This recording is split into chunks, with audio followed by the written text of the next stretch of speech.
మనం సడన్‌గా ఏదన్నా సాల్టీగా, ఉప్పగా తింటే ఏం చేస్తాం? First thing we do is water తాగుతాం. వాటర్ తాగితే ఆ ఉప్పంతా కొంచెం తగ్గుతుంది. నోరు బెటర్‌గా ఫీల్ అవుతుంది. సాల్ట్‌లో సోడియం అన్న కాంపోనెంట్ ఉంటుంది. ఈ సోడియం జనరల్లీ బాడీ మెల్లమెల్లగా రిమూవ్ చేయడానికి ట్రై చేస్తుంది. స్వెట్ రూపంలో, యూరిన్ రూపంలో సోడియం బయటికి వెళ్ళిపోతూ ఉంటుంది. ఎక్సెస్ అయితే గనక. ఆర్ ఈవెన్ నార్మల్‌గా కూడా సోడియం బయటికి పంపించేయడానికి ట్రై చేస్తుంది బాడీ కొంతవరకు. బట్ ఇది ఈ సోడియం ఎక్సెస్ ఇంటేక్ అన్నది రెగ్యులర్ హ్యాబిట్ అయితే, ఉప్పు ఎక్కువగా తీసుకున్నా, పికిల్స్ ఎక్కువగా తిన్నా, సాల్టీ చిప్స్ ఇలాంటి ఫుడ్స్ ఏవన్నా ఎక్కువగా తీసుకుంటున్నప్పుడు గ్రాడ్యువల్‌గా బాడీలో ఈ సోడియంని రిమూవ్ చేసే కేపబిలిటీ మెల్లమెల్లగా తగ్గిపోతుంది. ఇలా ఎప్పుడైతే సోడియం ఎక్సెస్ అవుతుందో కిడ్నీ బ్లడ్‌ని ఫిల్టర్ చేసేటప్పుడు ఎక్కువ యూరిన్‌ని బయటికి పంపించదు. సోడియం ఎక్కువ ఉన్నది కాబట్టి దాని కాన్సంట్రేషన్‌ని బ్యాలెన్స్ చేయడానికి చాలా మటుకు వాటర్‌ని అబ్జార్బ్ చేసుకోవడానికి ట్రై చేస్తుంది. మనం సాల్టీగా తింటే వాటర్‌లా తాగుతాము. బాడీలో సోడియం కంటెంట్ ఎక్కువైనప్పుడు బాడీ కూడా వాటర్‌ని అబ్జార్బ్ చేసుకోవడానికే ట్రై చేస్తుంది. ఇలా అబ్జార్బ్ చేసుకోవడం వల్ల ప్రాబ్లమ్ ఏంటి అనంటే బాడీలో ఫ్లూయిడ్ కంటెంట్ పెరుగుతుంది. ఫ్లూయిడ్ కంటెంట్ ఎప్పుడైతే పెరుగుతుందో బ్లడ్ వెసల్స్ అంటే ఒక పైప్‌లో ఫ్లూయిడ్ గనక ఎక్కువైతే ఏమవుతుంది?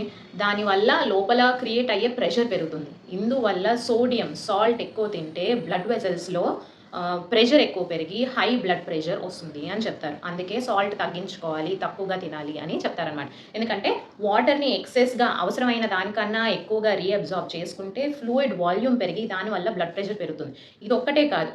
ఈ ఫ్లూయిడ్ వాల్యూమ్ పెరగడం వల్ల హార్ట్ వర్క్ కూడా పెరుగుతుందనమాట. ఎక్కువ ఫ్లూయిడ్ ఉంటే ఎక్కువ హార్ట్ పంపింగ్ కూడా అవసరం.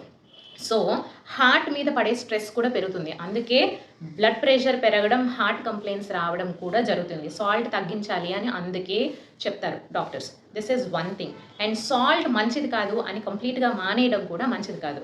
మనకి లోపల మసిల్ కంట్రాక్షన్స్ అవ్వడానికి, మన అలర్ట్‌నెస్‌ని మెయింటైన్ చేయడానికి, మన బాడీలో హోమియోస్టాసిస్ అంటే బ్యాలెన్స్డ్ ఎన్వైరన్మెంట్‌ని మెయింటైన్ చేయడానికి salt is very, very important.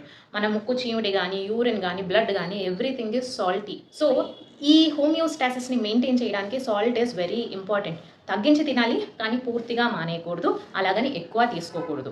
సాల్ట్‌ని తగ్గించడం మాత్రమే కాదు, ఫుడ్ అండ్ డైట్ కంట్రోల్‌తో పాటు ఎక్సర్సైజ్ గనక చేసినట్లయితే ఎక్సెస్ సాల్ట్స్‌ని బాడీ ఆటోమేటిక్‌గా బయటికి పంపించేస్తుంది.